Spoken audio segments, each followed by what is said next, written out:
por que Deus não me ouve? Por que eu peço, eu oro e Deus não me ouve? Será que a minha oração é errada? Pessoas maravilhosas. Eu estou aqui com uma pessoa maravilhosa. Fernando, meu irmão de fé. Ai, mas o que é isso? Irmão de fé, gente. A gente participa do mesmo grupo místico. Não é um grupo religioso, mas é um grupo místico. A gente reza junto, Faz estuda trabalho junto, estuda junto para ser uma pessoa melhor, num local que prega a liberdade de fé. E o Fernando me contou uma história muito interessante sobre um pedido que ele fez a Deus e foi atendido. E eu achei uma história muito legal. Porque eu já fiz um monte de pedidos a Deus, às deusas, à natureza, ao universo. E eu tenho certeza que vocês também já fizeram um monte de pedidos a Deus, às deusas, à natureza e ao universo. Então eu queria que você contasse pra gente, pra todo mundo que está nos assistindo, sobre esse pedido que você fez a Deus. Para falar um pouco do pedido, eu preciso falar um pouco anterior a ele. Minha história começa dentro de igreja evangélica. Minha mãe começou a frequentar a congregação cristã. Então, com a ideia de 5, 6 anos mais ou menos, eu comecei a frequentar junto com ela. E foi assim até 12, 13 anos mais ou menos, quando eu comecei a criar asas, né? Mas aí foi passando um pouco, chegou fase de adolescência e tudo mais, e eu comecei a sentir um vazio, sabe? Faltava alguma coisa. Não era só a diversão com os primos, não era só as brincadeiras e tal, mas faltava alguma coisa. E foi aí que eu voltei Ah, pra você igreja. ficou um tempinho fora da igreja e você sentiu essa falta de algo Sim. mais profundo, vamos dizer assim, Sim. algo que te completasse. Isso. E aí uma Ontem você falou pra mim, né? você falou, a vida não pode ser só isso, né? Você pensava assim, a vida não pode ser só isso, tem que ter mais alguma coisa. Sim. Aí foi que eu me voltei pro lado espiritual, mas eu me voltei também para buscar uma solução de um problema que eu achava que tinha e que eu precisava resolver aquele problema. Na congregação tem a ideia da revelação da palavra pelo Espírito Santo. É inspiração de quem tá falando. Assim, a Sim. pessoa se inspira e fala com os fiéis. Acredita-se que é uma inspiração do Espírito Santo que, através daquela palavra, vai atender à necessidade da igreja. Ah, De repente alguém chega por algum problema de saúde, ou algum problema financeiro, ou algum problema de trabalho, e através da palavra você consegue pegar coisas como sendo pra você. funcionais para você. E eu fui buscar a palavra, então eu tive confirmação de que eu era realmente para voltar para a igreja, eu tive a confirmação de que era para me batizar e permaneci na igreja durante bastante tempo. Mas aquela coisa que eu ia buscar, eu não conseguia. O que era, gente? Que suspense. Eu, desde o início, eu buscava, e aquele pedido não era atendido. E isso foi passando muito tempo.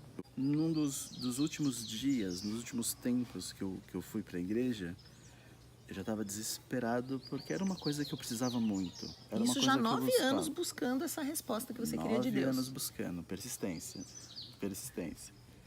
E buscando e nada. Eu comecei a ficar desesperado porque eu buscava, eu achava que eu orava e Deus não me ouvia, que eu buscava e era como se eu estivesse secando gelo, sabe? Não acontecia, eu não vi o fim, eu não vi aquilo acontecer. Aí eu lembro que neste dia específico, eu tava assim, destruído por dentro. Super magoado porque por que Deus não me ouve? Por que eu peço, eu oro e Deus não me ouve? Será que a minha oração é errada? Será que eu estou completamente errado a ponto de que Deus não possa fazer uma coisinha, um pedido? E eu entrei naquele dia na igreja completamente desesperado porque vou falar para todos antes, né? Sou homossexual desde pequeno. Como eu tenho já uma certa idade, na minha época era muito difícil você ser homossexual.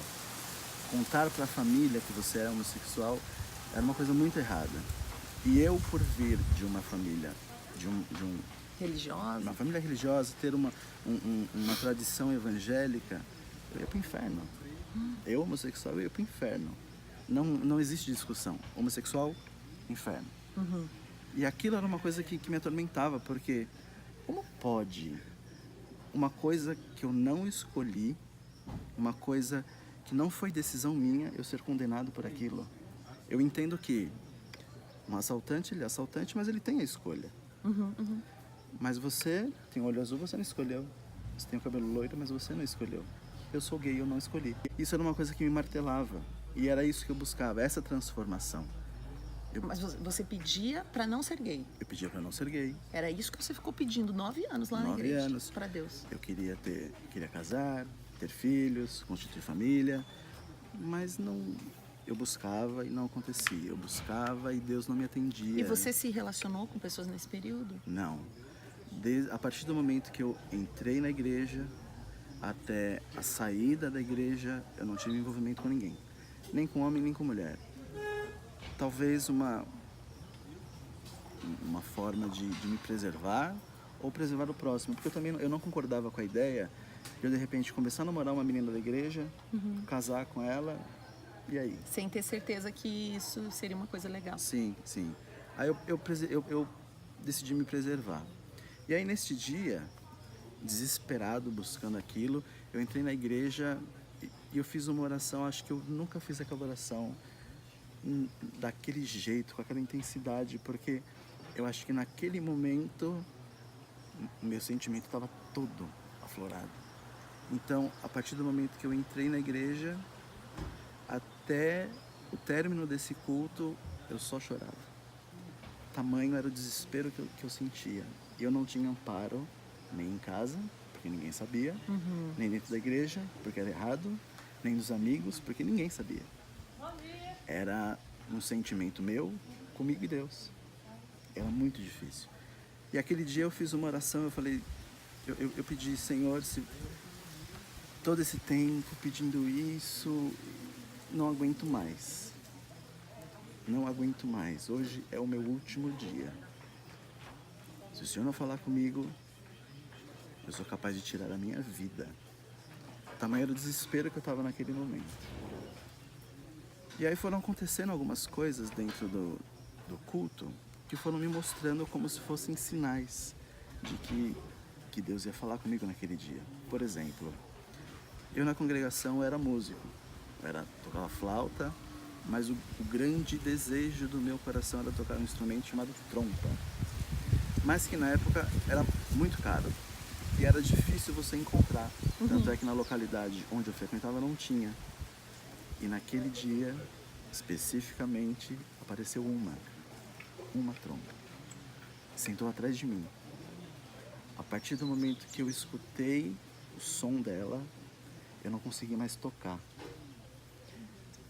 Minha garganta travava, eu só chorava e sabe aquela energia de consolação? Eu sentia aquela energia, como se Deus estivesse falando comigo, calma, calma. Mas eu não tinha mais tempo, eu não tinha mais calma. E aí foi passando o culto e tal. Na hora da palavra, quem atendeu a palavra não foi o cooperador da localidade, foi uma pessoa de outra localidade.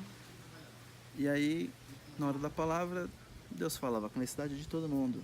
Daquele que estava desempregado, daquela que o marido tinha algum problema, do filho que era rebelde, mas não falava nada comigo, nada. E aquilo só foi me deixando mais desesperado. Eu falei, meu Deus do céu, eu preciso ouvir alguma coisa. Falou até com um cachorro que passou na rua e não falou comigo. E aí, faltando 2 ou 3 minutos antes de finalizar a palavra, o cooperador parou a igreja.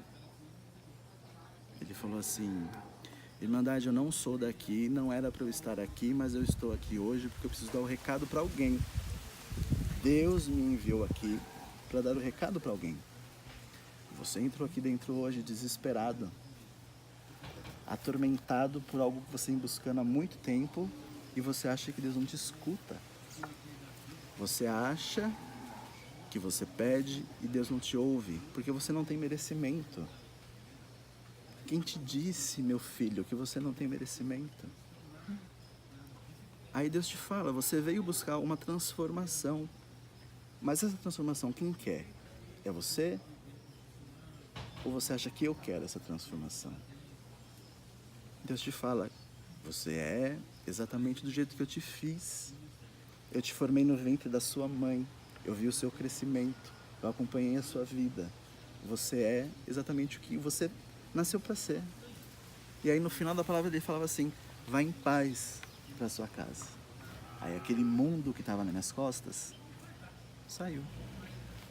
Aí eu consegui entender que, apesar do evangélico acreditar na Bíblia, acreditar no livro na Bíblia como sendo o ditador das regras do cristianismo, nem tudo que está lá é lei.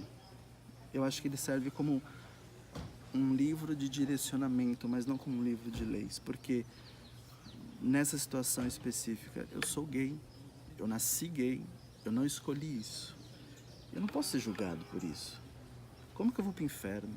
Não posso ser julgado por isso. E aí eu entendi que Deus me amava daquela forma, que eu não precisaria me preocupar com a opinião dos outros. E eu fui viver minha vida feliz. E não brigou com Deus. Você Não briguei com continuou Deus. Você acredita em Deus e no poder de Deus? 100%. Não tenho dúvidas. Acredito que Deus existe, que Deus é a maior força do universo e que Ele nos ama incondicionalmente. Que a gente está aqui para aprender alguma coisa, para que a gente possa um dia estar junto com Ele. É isso que eu acredito. Do mesmo jeito que eu aprendi muito com essa sua história. Obrigada por dividir ela com a gente. Independente se você acredita ou não em Deus, não é isso que nós estamos falando aqui, Não, né? não, é a fé. gente tá contando a história do Fernando. Nós temos aqui conosco pessoas, né, no nosso grupo hoje que o Fernando nos encontrou para praticar a fé dele, né? Sim.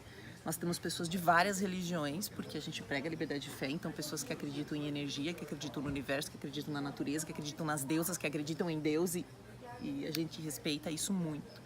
Mas eu achei uma história muito bonita, porque a gente tem às vezes essa impressão que realmente Deus não está nos ouvindo ou que a gente tem que ser transformado, né? Existe uma resistência muito grande, né? Ao ponto até de você começar a acreditar que você está errado ou de querer tirar a vida. A gente sabe que muitos homossexuais se desesperam, especialmente quando são jovens, mulheres e homens. E isso é para trazer um pouquinho de conforto para o coração de vocês. Eu acho que principalmente os jovens que têm algum relacionamento com a igreja. A igreja que eu falo, a igreja católica, a igreja evangélica, adventista. Eu acho que todo jovem que está meio inserido no meio onde usa a Bíblia como sendo um livro de direcionamento, correm vários riscos. Por quê? Não encontra apoio dentro de casa, com os pais, não encontra apoio com os amigos, não encontra apoio dentro da igreja. Nem pode refletir para ver o que é. Exatamente. Né? E são jovens que acabam tomando decisões no desespero, porque não encontram um ombro amigo. É só um ombro amigo. E talvez esse ombro seja Deus, né? Sim. Então, Sim. se é nisso que você acredita, tenta conversar direto com Deus. Porque a resposta vem. A resposta vem. Pode demorar, mas a resposta vem. Que bom. Então, até o próximo vídeo. Ai, que gracinha. Obrigado. Obrigada.